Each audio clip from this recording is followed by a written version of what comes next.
اور دیکھیں طارق جمیل صاحب سے ایک بہت بڑا بلنڈر ہوا اس میں، اور اس پہ توہین مذہب کی دفعہ لگتی ہے ان پہ. آپ نے غور نہیں کیا، انہوں نے بھٹی صاحب سے کہا کہ تنو بخاری دا اور مسلم دا بخار چڑھ گیا. السلام علیکم ورحمۃ اللہ وبرکاتہ. جی ناظرین، امید کرتا ہوں آپ سب خیریت سے ہوں گے. آج کا ہمارا ٹاپک یہ ہے کہ مولانا طارق جمیل صاحب کے حوالے سے پچھلے کئی دنوں سے بحث چل رہی ہے سوشل میڈیا کے اوپر کہ ایک تو یہ کہ انہوں نے مرزا انجینئر کو بدتمیز کہہ دیا. انہوں نے یہ کہا کہ جو مرزا انجینئر کر رہا ہے یہ محض بدتمیزی ہے، اس کے علاوہ اور کچھ نہیں ہے. کیا مولانا طارق جمیل صاحب کو ایسا کہنا چاہیے تھا کہ نہیں کہنا چاہیے تھا؟ کیونکہ مولانا کا جو امیج ہے لوگوں کے سامنے وہ یہ ہے کہ وہ ایک داعی اسلام کے نام سے جانے جاتے ہیں دنیا میں، اور وہ اخلاقیات کا درس دیتے ہیں لوگوں کو کہ کسی کو برا نہ کہو اور آپس میں مل جل کر رہو، محبت سے رہو، اور محبت کا درس دیتے ہیں. تو کیا یہ جملہ جو انہوں نے کہا ہے کہ مرزے، اور دوسری بات یہ کہا ہے کہ وہ بدتمیزی پھیلا رہا ہے، کیا یہ درست ہے؟ اور دوسری بات جس کے اوپر ہم بات کریں گے وہ یہ کہ مولانا طارق جمیل صاحب جو اپنے بیانات کے اندر جنت کی حور کو بیان کرتے ہیں لائبہ کے نام سے، کیا وہ حقیقت ہے یا خود سے بیان کر رہے ہیں؟ اگر حقیقت ہے تو پھر حدیث میں اس کا حوالہ موجود ہونا ضروری ہے. تو اس کے حوالے سے اچھا پہلی بات یہ سمجھ لیں کہ لائبہ جو حور کے حوالے سے ہے تو وہ مولانا نے ادھر بھی جواب دے دیا کہ وہ ابن قیم رحمۃ اللہ علیہ کی جو کتاب ہے اسے پڑھ کر انہوں نے بیان کیا ہے، خود سے بیان نہیں کیا. دیکھو یہ لائبہ میں نے رد کروایا، جنت پڑھتے نہیں اور اعتراض کرتے ہیں احمقانہ. اور یہ بات ذہن میں ہونی چاہیے کہ جو ضعیف حدیث ہوتی ہے اس کو فضائل میں آپ بیان کر سکتے ہیں، باقی اسے عقائد وغیرہ میں نہیں کر سکتے. اور جنت کی فضیلت کے اندر اس طرح کی حدیث کا حوالہ دینا یہ درست ہے اور کوئی غلط نہیں ہے. اس کے علاوہ بھی مولانا طارق جمیل صاحب کی یہ آپ کلپ دیکھ سکتے ہیں کہ اس میں یہ خود انہوں نے دکھا دیا ہے کہ یہ لائبہ جو حدیث میں بیان کر رہا ہوں یہ حقیقت میں ہے، میں خود سے کوئی بیان نہیں کر رہا. اب اچھا ایک اور وار کہ مرزا انجینئر نے مولانا طارق جمیل صاحب کے اوپر ایک اور وار کیا، وہ یہ کہ جب مولانا طارق جمیل صاحب نے اس کو مرزے کے نام سے پکارا یا پھر یہ کہا کہ بخاری اور مسلم کا بخار چڑھ گیا ہے، تو اس پر یہ ویڈیو سنیں کہ مرزا انجینئر کیا کہتا ہے.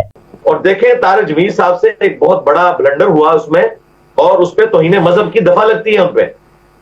آپ نے غور نہیں کیا، انہوں نے بھٹی صاحب سے کہا کہ تنو بخاری دا اور مسلم دا بخار چڑھ گیا.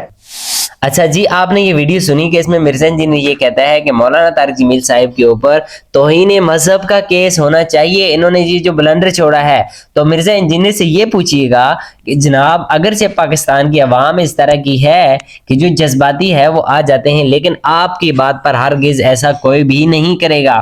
کیوں؟ اس لیے کہ یہ جو کہنا ہے مولانا طارق جمیل صاحب کے یہ تو توہین مذہب ہے ہی نہیں ہے. کیا آپ مولانا طارق جمیل صاحب کے اوپر یہ الزام لگا کر عوام کو مجتہل کرنا چاہتے ہیں؟ حالانکہ آپ چند دن پہلے ہی یہ بات کر رہے تھے کہ جب طارق مسعود صاحب کے خلاف لوگوں نے احتجاج کیا، جب ان سے غلطی ہو گئی تھی، تو آپ یہ کہہ رہے تھے کہ پاکستان میں ایک طبقہ ایسا ہے کہ جو لوگوں کو توہین مذہب کا یعنی الزام لگا کر اس کے اندر قتل کر کے جان چھوڑتے ہیں. تو کیا آپ مولانا طارق جمیل صاحب کو قتل کروانا چاہتے ہیں اس طرح کی باتیں کر کے؟ اور آپ کی یہ جو زبان چلتی ہے نا، یہ آپ خود بھی اس طرح کی باتیں کرتے رہتے ہیں.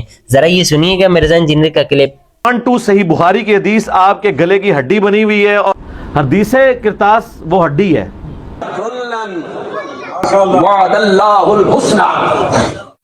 تیرا ان کلر میں کٹنا ہوا.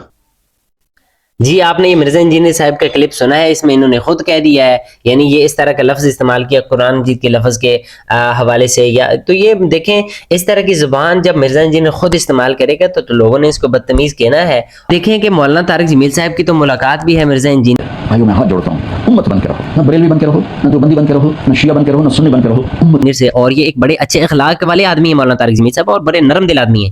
تو انہوں نے اس وجہ سے کہا کیونکہ مرزا انجینئر صاحب شروع دن سے لے کر آج تک ان کا مین مقصد ہی یہی ہے کہ برا بھلا کہنا، اور ان لوگوں کو مولانا طارق جمیل صاحب نے بھی کہا کہ اور ان لوگوں کو برا بھلا کہنا جن کی تاریخ ہے، جن کا ایک کام ہے، لوگوں کے سامنے ان کا نام ہے. اب صرف ایک غلطی کو پکڑ کر وہ غلطی بھی ایسی نہیں ہے کہ اگر وہ سمجھا دی جائے یا سمجھ لی جائے تو وہ ایسی کوئی غلطی نہیں ہے کہ جو انسان کو کفر تک پہنچا دے. اور کیونکہ اس میں یہ کہنا کہ فلاں دجال فلاں دجال، اور مرزا انجینئر صاحب کی یہ تو عادت ہے کہ وہ اس طرح کی بازاری زبان استعمال کرتے رہتے ہیں، یعنی لونڈے لپاڑے اور بڑھ گیا اور یہ ہو گیا لو سامبو، یعنی یہ کوئی اس طرح ایک دائی کو جو دین کا دائی ہے وہ اس طرح کی زبان اس کے لیے زیب نہیں دیتی. تو اس وجہ سے کیونکہ جو حقیقت تھی مرزا انجینئر کی وہ مولانا طارق جمیل صاحب کے سامنے آ گئی تھی. یہ شخص باز آنے والا نہیں ہے اس وجہ سے, اور یہ جو کام کر رہا ہے کوئی تمیز والا نہیں ہے کہ کسی کو برے القاب دے کر کسی کو برا کہہ کر اس کو سمجھاؤ, ایسے کوئی بھی نہیں سمجھے گا. ہاں اگر آپ کہتے ہیں کہ آپ دین کی خدمت کرنا چاہتے ہیں, دین کا پیغام لوگوں تک پہنچانا چاہتے ہیں, تو اپنی جو زبان ہے وہ بھی مزاج نبوت کے ساتھ ڈال لیں, وہ زبان استعمال کریں جو اللہ کے نبی صلی اللہ علیہ وسلم نے زبان استعمال کی ہے. لیکن جو آپ کا طریقہ کار ہے اس سے لوگ متنفر ہوں گے, آپ کے پیغام کو لوگ سنیں گے صحیح لیکن اس پر کوئی عمل نہیں کرے گا, اور نہ ہی اس کا نور دنیا میں پھیلے گا. آپ کے جانے کے بعد یہ ساری کہانیاں ختم ہو جانی ہیں. اس لیے آپ سب سے یہی گزارش ہے سننے والوں سے کہ وہ بات سنیں کہ جس کا دین کے ساتھ, دین کے مزاج کے ساتھ تعلق ہونا چاہیے. ایسے لوگوں کو ہرگز نہ سنیں کہ جو آ کر دوسروں کو گالیاں دیں, دوسروں کو برا بھلا کہیں اور اپنے آپ کو اچھا پیش کریں. اس کا مطلب یہ ہے کہ ان کے پاس اچھائی پیش کرنے کے لیے اور کچھ بھی نہیں ہے, یہ جو دوسروں کو برا بھلا کہہ رہے ہیں. السلام علیکم ورحمۃ اللہ.